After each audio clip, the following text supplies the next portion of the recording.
ನಮಸ್ಕಾರ ಸ್ನೇಹಿತರೆ, ತಮ್ಮೆಲ್ಲರಿಗೂ ತಥಾಗತ್ ಆನ್ಲೈನ್ ತರಬೇತಿ ಕೇಂದ್ರ ಧಾರವಾಡ ಎಲ್ಲರಿಗೂ ಸ್ವಾಗತ ಕೋರುತ್ತಾ ಈ ಒಂದು ತರಗತಿಯಲ್ಲಿ ನಾವು RRB NTPC ಇಂದ ನಡೀತಾ ಇರುವಂತಹ GK ಅಂದರೆ ಜನರಲ್ ನಾಲೆಜ್ಗೆ ಸಂಬಂಧಪಟ್ಟಂತ ಪ್ರಶ್ನೆಗಳನ್ನು ನಾವು ಇಲ್ಲಿ ನೋಡ್ತಾ ಹೋಗೋಣ.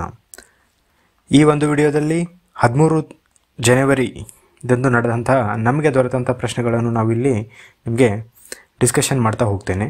ಅದರಲ್ಲಿ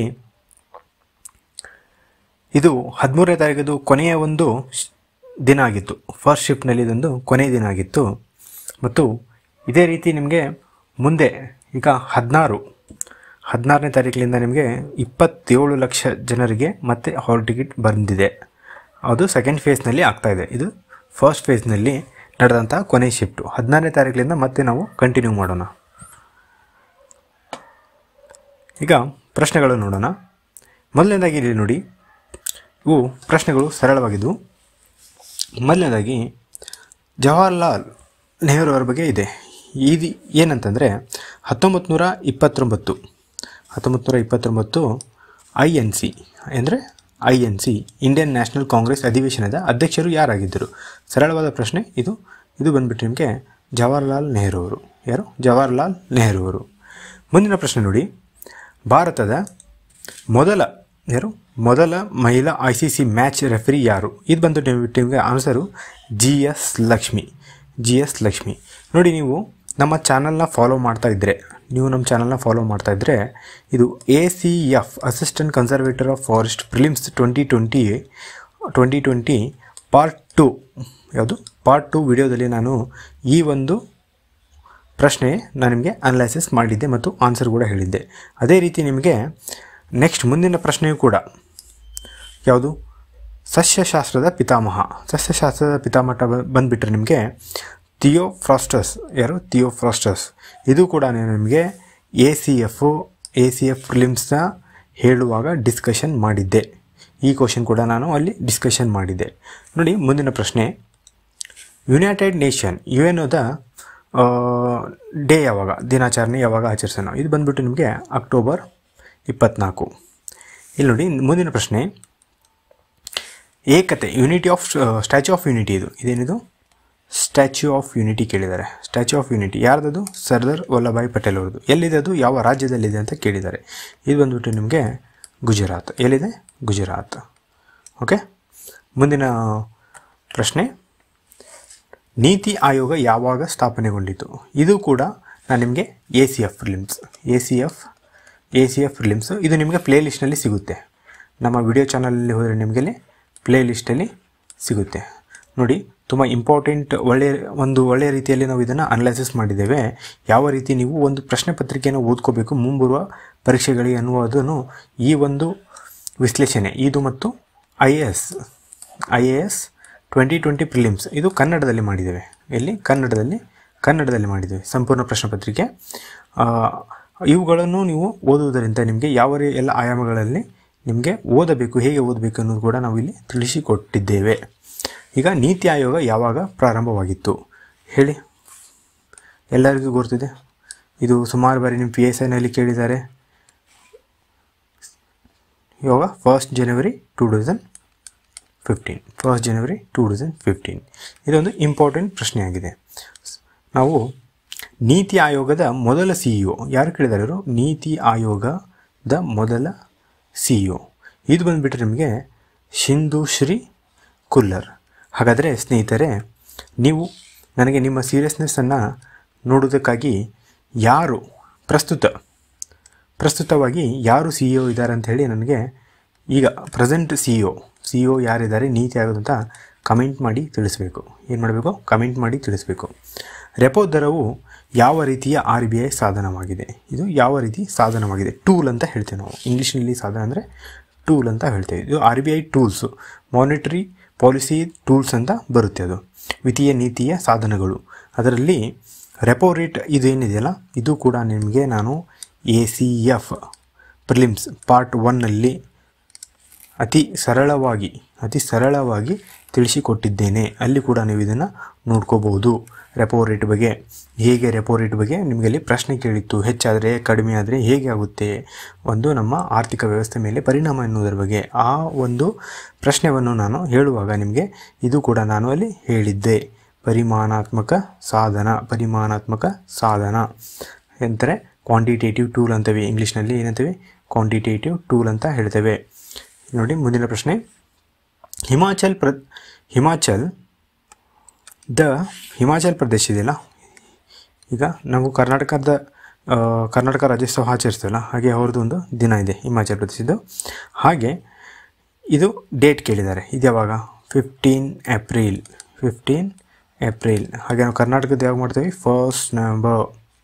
ಓಕೆ, ಇದೇ ರೀತಿ ನೀವು ಕರ್ನಾಟಕದ್ದು 1 ನವೆಂಬರ್ ಅಲ್ಲ, ಮತ್ತು ಯಾವ ಎಲ್ಲ ರಾಜ್ಯ ಸೇಮ್ 1 ನವೆಂಬರ್ಗೆ ಆಚರಿಸ್ತವೆ ಅಂತೇಳಿ ನನಗೆ ದಯವಿಟ್ಟು ಕಮೆಂಟ್ ಸೆಕ್ಷನಲ್ಲಿ ತಿಳಿಸಿ. ಹಾಗಾಗಿ ಮುಂದಿನ ಪ್ರಶ್ನೆಯನ್ನು ನೋಡೋಣ. ಮುಂದಿನ ಪ್ರಶ್ನೆ ನೋಡಿ. ಹೆರಿಡೆ ಈ ಯೋಜನೆ ಯಾವುದಕ್ಕೆ ಸಂಬಂಧಪಟ್ಟಿದೆ ಅಂತ ಹೇಳಿ ಅವರು ಕೇಳಿದ್ದಾರೆ. ಇದು ಬಟ್ಟಿದೆ ನಿಮಗೆ ಹೆರಿಟೇಜ್ ಸಿಟಿ ಡೆವಲಪ್ಮೆಂಟ್. ಓಕೆ, ಅಂದರೆ ಕನ್ನಡದಲ್ಲಿ ಪಾರಂಪರಿಕ ನಗರ ಅಭಿವೃದ್ಧಿ ಅಂತ ಹೇಳ್ಬೋದು ನಾವು. ಏನಂತ? ನಗರ ಅಭಿವೃದ್ಧಿ. ಓಕೆ, ಇಲ್ಲಿವರೆಗೂ ನಾನು ನಿಮಗೆ ಕ್ಲಿಯರ್ ಆಗಿದೆ ಅಂತ ಭಾವಿಸ್ತಾ ಇದ್ದೇನೆ. ನೋಡಿ ಮುಂದಿನ ಪ್ರಶ್ನೆ. ಹುಮಾಯೂನ್ ನಾಮ ನಾನು ನಿಮಗೆ ಇದು most probably if I am not wrong ACFನಲ್ಲೇ ಹೇಳಿರ್ಬೋದು. ಪ್ಲಸ್ಸು ಈಗ ಆಲ್ರೆಡಿ ನಾನು NTPC ಎಕ್ಸಾಮ್ ಅನಾಲಿಸಿಸ್ ಮಾಡಿದ್ನಲ್ಲ, ಅಲ್ಲಿ ಆಲ್ರೆಡಿ ಬಂದಿದ್ದು ಕ್ವಶನ್ ಇದು ಒಂದು ರಿಪೀಟೆಡ್ ಕ್ವಶನ್. ಈಗ ನಿಮಗೆ ನೋಡ್ತಾ ಇರ್ಬೋದು ನೀವು. ಇದು ಗುಲ್ಬದನ್ ಬೇಗಂ. ಯಾರು? ಗುಲ್ಬದನ್ ಬೇಗಂ. ಮದ್ರಾಸ್ ಹೈಕೋರ್ಟ್ ಯಾವ ವರ್ಷದಲ್ಲಿ ಸ್ಥಾಪಿಸಲಾಗಿತ್ತು? ಮದ್ರಾಸ್ ಹೈಕೋರ್ಟ್ ಬಂದರೆ ನಿಮಗೆ 1862. Okay, if I am not wrong. FIFA 2018 FIFA ವಿಶ್ವಕಪ್ನ ವಿಜೇತರು ಯಾರು? 2018 ಫಿಫಾ ವಿಶ್ವಕಪ್ನ ವಿಜೇತರು ಯಾರು? ಇದು ಬಂದುಬಿಟ್ಟು ನಿಮಗೆ ಫ್ರಾನ್ಸ್. ಇದು ರಿಪೀಟೆಡ್ ಕ್ವಶನ್. ಆಲ್ರೆಡಿ ಈ ಹಿಂದೆ ಕೇಳಲಾದ ದಿನಗಳಿಂದ ಇದು ನಿಮಗೆ ಕೇಳಿದ್ದಾರೆ. ಯಾವುದು? ಫ್ರಾನ್ಸ್. ಕರಡು ಸಮಿತಿಯ ಅಧ್ಯಕ್ಷರು ಯಾರು? ಓಕೆ, ಇದೊಂದು easy question. Doctor BR Ambedkar ಅವರು. ಇದು ಕೂಡ ನಿಮಗೆ ರಿಪೀಟ್ ಆಗಿದೆ ಇಲ್ಲಿಂದನೇ. ಮುಂದಿನ ಪ್ರಶ್ನೆ ನೋಡಿ. ಭಾರತದ ನೆಪೋಲಿಯನ್ ಎಂದು ಯಾರನ್ನು ಕರೆಯುತ್ತಾರೆ? ಭಾರತದ ನೆಪೋಲಿಯನ್ ಎಂದು ಹೇಳಿ ನಿಮಗೆ ಸಮುದ್ರಗುಪ್ತರನ್ನು ಕರೆಯುತ್ತಾರೆ. ಸಮುದ್ರಗುಪ್ತ. ಓಕೆ, ನೋಡಿ ಸ್ನೇಹಿತರೆ, ನಿಮ್ಮಲ್ಲಿ ಯಾರಾದರೂ ಸಬ್ಸ್ಕ್ರೈಬ್ ಮಾಡಿದರೆ ದಯವಿಟ್ಟು ಸಬ್ಸ್ಕ್ರೈಬ್ ಆಗಿ. ಹಾಗೆ ಈ ಒಂದು ಬೆಲ್ ಬಟನ್ ನೀವು ಒತ್ತಬೇಕು. ಈ ಬೆಲ್ ಬಟನ್ ನೀವು ಒತ್ತಿಲ್ಲ ಅಂದರೆ ನಮ್ಮಿಂದ ಬರುವ ವಿಡಿಯೋ ನೋಟಿಫಿಕೇಷನ್ ಬರುವುದಿಲ್ಲ. ಹೀಗಾಗಿ ನೀವು ಇಂಪಾರ್ಟೆಂಟ್ ಇನ್ಫಾರ್ಮೇಟಿವ್ ವೀಡಿಯೋಸ್ನ ಮಿಸ್ ಮಾಡ್ಕೋತೀರಾ. ಈಗ ಆಗ್ತಾ ಇರೋದು ಅದೇ. ನಮ್ಮಲ್ಲಿ ತುಂಬ ಜನ ಸಬ್ಸ್ಕ್ರೈಬರ್ಸ್ ಇದ್ದಾರೆ, ಆದರೆ ಅವರು ಈ ಒಂದು ಬೆಲ್ ಬಟನ್ನ ಒತ್ತಿಲ್ಲ. ಹೀಗಾಗಿ ಅವರಿಗೆ ನಮ್ಮಿಂದ ಬಂದಿರೋ ವಿಡಿಯೋನೇ ಗೊತ್ತಾಗ್ತಾ ಇಲ್ಲ. ಸೊ ದಟ್ ಆ ಒಂದು ಕಾರಣಕ್ಕೆ ನಾನು ಇಲ್ಲಿ ನಿಮಗೆ ಇದನ್ನು ಪ್ರಸ್ತಾಪ ಮಾಡ್ತಾ ಇದ್ದೇನೆ. ಮುಂದಿನ ಪ್ರಶ್ನೆ ನೋಡಿ. ಹಿಂದ್ ಸ್ವರಾಜ್ ಯಾರು ಬರೆದಿದ್ದಾರೆ? ಹಿಂದ್ ಸ್ವರಾಜ್ ಯಾರು ಬರೆದಿದ್ದಾರೆ? ಹಿಂದ್ ಸ್ವರಾಜ್ ಬಂದುಬಿಟ್ರೆ ನಿಮಗೆ ಮಹಾತ್ಮ ಗಾಂಧೀಜಿಯವರು. ಯಾರು? ಮಹಾತ್ಮ ಗಾಂಧೀಜಿಯವರು. ಓಕೆ, ನೋಡಿ ಥಿಯರಿ ಆಫ್ ರಿಲೇಟಿವಿಟಿ, ಸಾಪೇಕ್ಷ ಸಿದ್ಧಾಂತ ಅಂತಂದರೆ ಥಿಯರಿ ಆಫ್ ರಿಲೇಟಿವಿಟಿ. ಇದನ್ನು ಯಾರು ಕೊಟ್ಟಿದ್ದಾರೆ ಅಂತಂದರೆ ಆಲ್ಬರ್ಟ್ ಐನ್ಸ್ಟೀನ್. ಯಾರು? Albert Einstein. So very common repeating questions. ಇದು ಮುಂದಿನ ಪ್ರಶ್ನೆ ನೋಡಿ. ಶೂನ್ಯ ಮೈಲುಗಲ್ಲು ಸ್ಮಾರಕವು ಅಂದರೆ 0 ಮೈಲ್ ಸ್ಟೋನ್ ಮಾನ್ಯುಮೆಂಟ್ ಅಂತ ಕರೀತಾರೆ ನಾವು ಇಂಗ್ಲೀಷಲ್ಲಿ. ಇದು ಯಾವ ನಗರದಲ್ಲಿದೆ? ಇದು ಬಂದುಬಿಟ್ಟು ನಿಮಗೆ ನಾಗ್ಪುರ. ಯಾವುದು? ನಾಗ್ಪುರ್. ಮುಂದಿನ ಪ್ರಶ್ನೆ ನೋಡಿ. ಯಾವ ನಗರವನ್ನು ಮಾರ್ಬಲ್ ಸಿಟಿ ಎಂದು ಕೂಡ ಕರಿತೇವೆ ನಾವು? ಯಾವ ನಗರ? ಮಕ್ರಾನ. ನೆನಪಿಟ್ಕೊಳ್ಳಿ, ಯಾವುದು? ಮಕ್ರಾನ ನಗರವನ್ನು ನಾವು ಮಾರ್ಬಲ್ ಸಿಟಿ ಅಂತ ಕೂಡ ಕರಿತೇವೆ. ಇದು ಒಂದು ರಿಪೀಟೆಡ್ ಕ್ವಶನು.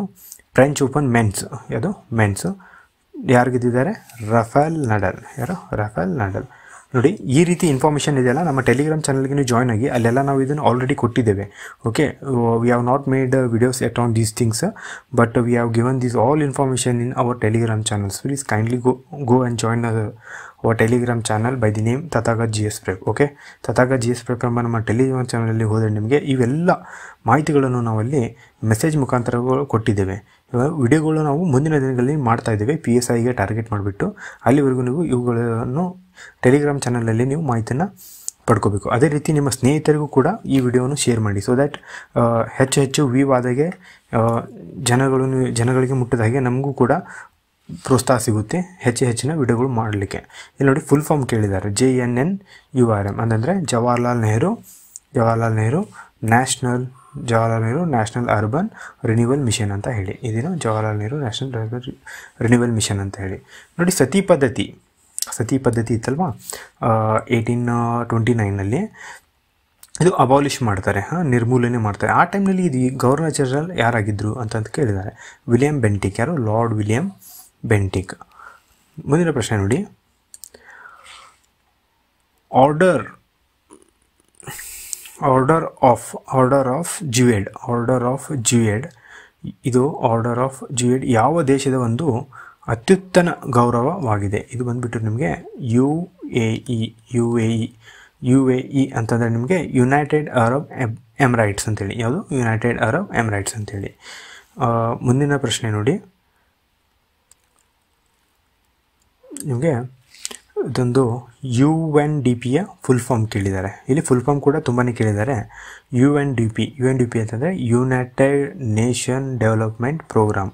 ಓಕೆ, ಇದು ಕೂಡ ACF ಹೇಳುವಾಗ ನಿಮಗೆ ಇವೆಲ್ಲ ನಾನು ನಿಮಗೆ ಮಾಹಿತಿಯನ್ನು ಕೊಟ್ಟಿದ್ದೆ ಅಲ್ಲಿ. ಸೊ ಹೀಗಾಗಿ ಪ್ರತಿಯೊಂದು ನಮ್ಮ ಚಾನಲಲ್ಲಿ ಬಂದಂಥ ವಿಡಿಯೋ ಎಲ್ಲ ಪರೀಕ್ಷೆಗಳನ್ನು ಗಮನದಲ್ಲಿ ಇಟ್ಟುಕೊಂಡು ಮಾಡಿರ್ತೇವೆ. Okay, national remote sensing satellite ಎಲ್ಲಿದೆ? ನ್ಯಾಷನಲ್ ರಿಮೋಟ್ ಸೆನ್ಸಿಂಗ್ ಸ್ಯಾಟಲೈಟ್ ಬಂದುಬಿಟ್ಟು ನಿಮಗೆ ಹೈದರಾಬಾದ್. ಎಲ್ಲಿ? ಹೈದರಾಬಾದ್. ಓಕೆ, ಹೈದರಾಬಾದ್ನಲ್ಲಿದೆ. ಯಾವ ವರ್ಷದಲ್ಲಿ 2ನೇ ಪರಮಾಣು ಪರೀಕ್ಷೆ ನಡೆಸಲಾಗಿತ್ತು?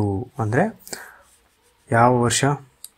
1998. ನಿಮಗೆ ಇದು ಕೂಡ ಕೇಳ್ಬೋದು, ಆವಾಗ ಯಾರು ಪ್ರಧಾನಮಂತ್ರಿ ಇದ್ದರು? ಆವಾಗ ಅಟಲ್ ಬಿಹಾರಿ ವಾಜಪೇಯಿ ಅವರಿದ್ದರು. ಓಕೆ, ಯಾರನ್ನು ಭಾರತದ ಪಕ್ಷಿ ಮನುಷ್ಯ ಅಂತಂದರೆ ಬರ್ಡ್ ಮ್ಯಾನ್. ಯಾರನ್ನು ಬರ್ಡ್ ಮ್ಯಾನ್ ಎಂದು ಕರೆಯುತ್ತಾರೆ? ಇದು ಬಂದುಬಿಟ್ಟು none other than Salim Moizuddin Abdul Ali ಅಥವಾ ಸಲೀಂ ಅಲಿ ಅಂತ ಕೂಡ ನಿಮಗಲ್ಲಿ ಆಪ್ಷನಲ್ಲಿ ಇರ್ಬೋದು. ರೈಲ್ವೆ ಮಂಡಳಿಯ ಮೊದಲ CEO. ರೈಲ್ವೆ ಮಂಡಳಿಯ ಇವರು ಕೇಳಿದ್ದು ಏನು? ರೈಲ್ವೆ ಮಂಡಳಿಯ ಮೊದಲ CEO ಬಂದುಬಿಟ್ಟು ನಿಮಗೆ ವಿನೋದ್ ಕುಮಾರ್ ಯಾದವ್. ಯಾರು? ವಿನೋದ್ ಕುಮಾರ್ ಯಾದವ್. ಓಕೆ, ILO ಪ್ರಧಾನ ಕಚೇರಿ ಎಲ್ಲಿದೆ? ಮತ್ತು WHO. ನೋಡಿ, ಇವು ಈ ಇಂಟರ್ನ್ಯಾಷನಲ್ ಆರ್ಗನೈಸೇಷನ್ ನಾನು ನಿಮ್ಗೆ ಆಲ್ರೆಡಿ ಹೇಳಿಬಿಟ್ಟಿದ್ದೇನೆ. ಎಲ್ಲ ಒಂದು ಅಂತಾರಾಷ್ಟ್ರೀಯ ಇಂಟರ್ನ್ಯಾಷನಲ್ ಆರ್ಗನೈಸೇಷನ್ ಇದೆಯಲ್ಲ, ಅದರ ಕೇಂದ್ರ ಕಚೇರಿ ಮತ್ತು ಯಾವಾಗ ಸ್ಥಾಪನೆಗೊಂಡಿದ್ದು ಇದನ್ನು ನೀವು ಸರಿಯಾಗಿ ನೋಡ್ಕೊಳ್ಬೇಕು. ಇವು ತುಂಬಾ ರಿಪೀಟ್ ಆಗ್ತಾಯಿವೆ. ಇದು ಬಂದುಬಿಟ್ಟು ನಿಮಗೆ ಜೆನೇವಾ. ಯಾವುದು? ಜೆನೇವಾ. ಎರಡೂ ಕೇಂದ್ರ ಕಚೇರಿ ಜೆನೇವಾದಲ್ಲಿದೆ. ಓಕೆ, ಮುಂದಿನ ಪ್ರಶ್ನೆ, ಜಲಿಯನ್ವಾಲಾ ಬಾಗ್ ಎಲ್ಲಿದೆ? ಓಕೆ, ಇದು ಯಾವಾಗ ನಡೆದಿತ್ತು ಅಂತ ಕೂಡ ನಿಮಗೆ ಕೇಳ್ತಾರೆ. ಸೊ ಪ್ಲೀಸ್ ಹೇಳಿ ನನ್ನ ಕಮೆಂಟ್ ಸೆಕ್ಷನಲ್ಲಿದ್ದು ಯಾವಾಗ ನಡೆದಿತ್ತು ಜಲಿಯನ್ವಾಲಾ ಮಾಸ್ಕರ್. ಆಮೇಲೆ ಇದು ಎಲ್ಲಿದೆ ಅಂತ ಕೇಳಿದರೆ ಇದು ಅಮೃತ್ಸರ್. ಇಲ್ಲಿ ನೋಡಿ ಫುಲ್ ಫಾರ್ಮ್ ಕೇಳಿದ್ದಾರೆ. ಫುಲ್ ಫಾರ್ಮ್ ಯಾವುದು? UNSC ಅಂತಂದರೆ ಯುನೈಟೆಡ್ ನೇಷನ್ ಸೆಕ್ಯೂರಿಟಿ ಕೌನ್ಸಿಲ್. ಇಲ್ಲಿ ಮಸೂರ ಶಕ್ತಿಯ SI ಯೂನಿಟ್ ಹೇಳಿದ್ದಾರೆ. SI ಯೂನಿಟ್ ಇದೇನದು? SI ಘಟಕ ಯೂನಿಟ್. SI ಯೂನಿಟ್ ಏನು? ಇದು ಬಂದುಬಿಟ್ಟು ನಿಮಗೆ ಡಯಾಪ್ಟರ್. Very important dioptre. ಇಲ್ಲಿ ನೋಡಿ GMT ಅಂತಂದರೆ ಗ್ರೀನ್ವಿಚ್ ಮೀನ್ ಟೈಮ್. ಅದು ಇಂಡಿಯನ್ ಸ್ಟ್ಯಾಂಡರ್ಡ್ ಟೈಮ್ಗಿಂತ GMT ಟೈಮ್ಗಿಂತ IST ನಮ್ಮದು ಇಂಡಿಯನ್ ಸ್ಟ್ಯಾಂಡರ್ಡ್ ಟೈಮ್ ಇದೆಯಲ್ಲ, ಇದು ಎಷ್ಟು ಮುಂದಿದೆ ಅಂತಂದರೆ ಇದು 5 hours 30 minutes. ಎಷ್ಟು? 5 hours 30 5 hours 30 minutes. So that ಇದನ್ನು ನಾನು ಅವರ್ಸ್ನಲ್ಲಿ ಬರೀತೇನೆ. Okay, 5 hours 30 minutes. ಇದು ರಿಪೀಟೆಡ್ ಕ್ವಶನ್. ಇದು ಫುಲ್ ಫಾರ್ಮ್ ಕೇಳಿದ್ದಾರೆ. ಇದು ಆಲ್ರೆಡಿ ನಾನು ನಿಮಗೆ ಹಿಂದಿನ ಒಂದು ಶಿಫ್ಟ್ನಲ್ಲಿ ಬಂದಂಥ ಒಂದು ಪ್ರಶ್ನೆ. ಇದು American standard code for information interchange think 28-29 ಬಂದಿತ್ತು ಅದು ಕ್ವಶನ್ನು. ಭಾರತದ ಮೊದಲ ಕೃತಕ ಉಪಗ್ರಹ ಗೊತ್ತಿದೆ ನಿಮಗೆ ಎಲ್ಲರಿಗೂ, ಆರ್ಯಭಟ್ಟ. ಯಾವುದು? ಆರ್ಯಭಟ್ಟ, 1975. ಎಲ್ಲ ಜೀವಿಗಳ ಕೋಶದಲ್ಲಿ ಕಂಡುಬರುವ ಅಣು ಸಾಗಿಸುವ ಅಣು, ಇದು ಬಂದ್ಬಿಟ್ಟು ನಿಮಗೆ ATP. Most important information. ATP ಅಂದರೆ ಅಡಿನೋಸಿನ್ ಟ್ರೈಫಾಸ್ಫೇಟ್. ಯಾವಾಗ ಮೊದಲ ಬಾರಿಗೆ ಸ್ವರಾಜ್ ಪದವನ್ನು ಬಳಸಲಾಯಿತು? ಇದು ಕೂಡ ಒಂದು ಮೋಸ್ಟ್ ರಿಪೀಟೆಡ್ ಕ್ವಶನ್ ಮತ್ತು ಪದೇ ಪದೇ ರಿಪೀಟ್ ಆಗ್ತಾ ಇದೆ. ಇಲ್ಲಿ ನೋಡಿ ಸ್ನೇಹಿತರೆ, ನಾವು ನಮಗೆ ತುಂಬ ಕಮೆಂಟ್ ಸೆಕ್ಷನಲ್ಲಿ ರೆಸ್ಪಾನ್ಸ್ ಸಿಗ್ತಾ ಇದೆ ನಿಮಗೆ ವಿಡಿಯೋ ಮಾಡಲಿಕ್ಕೆ. ಖಂಡಿತವಾಗ್ಲೂ ನಾವು ದಿನಲೂ ಈವ್ನಿಂಗೇ ನಾವು ವಿಡಿಯೋ ಮಾಡಲಿಕ್ಕೆ ಪ್ರಯತ್ನ ಮಾಡ್ತೇವೆ ಮತ್ತು ನಿಮಗೆ ಅದನ್ನು ತಲುಪಿಸ್ತೇವೆ. ಹಾಗೆ ಅದರೊಂದಿಗೆ ನೀವು ಕೂಡ ನಿಮ್ಮ ಕೆಲಸ ಮಾಡಬೇಕು. ನಾವು ವಿಡಿಯೋ ಮಾಡಿ ನಿಮ್ಗೆ ಕೊಡೋದು ನಮ್ಮ ಕೆಲಸ. ಈ ವಿಡಿಯೋವನ್ನು ಶೇರ್ ಮಾಡಿ ಹೆಚ್ಚು ಜನಕ್ಕೆ ಮುಟ್ಟಿಸುವುದು ನಿಮ್ಮ ಕೆಲಸ. ಅದು ನಮ್ಮ ಹತ್ರ ಇಲ್ಲ, ನಾವು ವಿಡಿಯೋ ನಿಮಗೆ ಮಾಡಿಕೊಡ್ತಾ ಇದ್ದೇವೆ. ನೋಡಿ, ಭಾರತದಲ್ಲಿ ಒಟ್ಟು ಪರಮಾಣು ರಿಯಾಕ್ಟರ್ಗಳು ಎಷ್ಟಿದೆ? ಇದು ಬಂದ್ಬಿಟ್ಟು ನಿಮಗೆ 22. ಇದು ಆಲ್ರೆಡಿ ಕೇಳಿದ್ದಾರೆ. I think 4th or 5th ತಾರೀಕಲ್ಲೇ ಇದಾಗಿತ್ತು. 2011 ಜನಗಣತಿಯ ಪ್ರಕಾರ ಮಹಿಳಾ ಸಾಕ್ಷರತೆ ಅಂದರೆ ಲಿಟ್ರಸಿ, ಓಕೆ, ವುಮೆನ್ ಲಿಟ್ರಸಿ ಪ್ರಮಾಣ ಎಷ್ಟಿದೆ? ಇದು ಬಂದ್ಬಿಟ್ಟು ನಿಮಗೆ 65.46. ಸೊ ಸ್ನೇಹಿತರೆ, ಈ ವಿಡಿಯೋ ಇಷ್ಟವಾಗಿದ್ದಲ್ಲಿ ನೀವು ಇದನ್ನು ಲೈಕ್ ಮಾಡಿ ಸಬ್ಸ್ಕ್ರೈಬ್ ಮಾಡಿ, ನಿಮ್ಮ ಸ್ನೇಹಿತರೊಂದಿಗೆ ಹಂಚ್ಕೊಳ್ಳಿ. ಹಾಗೆ ನಿಮಗೆ ತಿಳಿದಂಥ ಅನಿಸಿಕೆಗಳನ್ನು ಕಮೆಂಟ್ ಸೆಕ್ಷನ್ನಲ್ಲಿ ಹಾಕಿ. ಮತ್ತು ನಿಮಗೆ ಯಾವ ಎಲ್ಲ ರೀತಿಯ ವಿಡಿಯೋಗಳು ನಮ್ಮಿಂದ ನಿರೀಕ್ಷಿಸ್ತಾರೆ ಅಂತ ಕೂಡ ನೀವು ಕಮೆಂಟ್ ಸೆಕ್ಷನ್ನಲ್ಲಿ ಹಾಕಿ. ಇದು ನಮಗೆ ಪ್ರೋತ್ಸಾಹ ಕೊಡುತ್ತದೆ. ಹಾಗೆ ಮತ್ತೊಂದು ಸಲ ಹೇಳ್ತಾ ಇದ್ದೇನೆ, please kindly do like video if you are liked it, and share with your friends, and also get subscribe so that it will motive us to make a more videos. Thank you for watching. See you again.